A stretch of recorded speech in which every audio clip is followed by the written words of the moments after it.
everybody. My name is Dr. Donna Reece, and with me now is our ambassador, Dr. Arleigh McCurdy.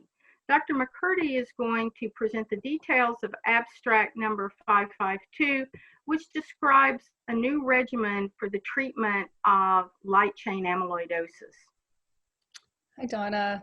So this study looked at 388 patients with newly diagnosed light chain amyloidosis and randomized them to receive our standard combination, which is cyclophosphamide, bortezomib, and dexamethasone, which we also call CyBorD, alone, or in combination with subcutaneous daratumumab and CyBorD. I should mention also that our standard is weekly subcutaneous bortezomib. I think it's important to note that this study included newly diagnosed AL amyloidosis patients who even had quite significant organ involvement.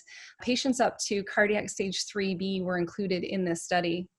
The outcomes included evaluating both hematologic and organ responses, as well as PFS, and looking at the rates of significant deterioration in organ function, particularly cardiac and renal in these patients. What were the most important findings, in your opinion, from this analysis? I think I'm excited about this study for a couple of reasons. First and foremost was the really impressive response rates in this regimen with a good safety profile. And so we saw hematologic response rates of 92%, which is quite unprecedented in this space. And that's compared to 77% in the arm that received CyBorD treatment. I think it's also important to note that the arm, which included daratumumab, saw universal improvements in responses really across the board in all the endpoints that were measured, in particularly looking at organ dysfunction. So reduction in deterioration of cardiac and renal function, which really is paramount in these patients. I think I agree. This has a lot of exciting new data. And what do you think the impact will be on practicing hematologists in Canada?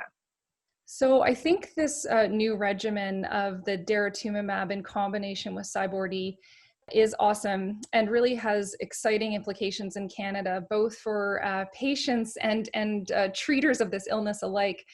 As you know, this is a very difficult illness to treat with challenges in hematologic and even more importantly, organ responses.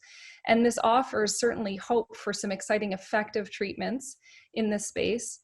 I think also, given that we don't currently have any approved regimens that are reimbursed in many parts of the country, this may well become the standard of care for patients with this illness. And so I think that's just very welcome news on all fronts in Canada. I couldn't agree more. I think this is a landmark study that really fulfills an unmet need for this important group of individuals. Thank you so much, Arleigh. Thanks.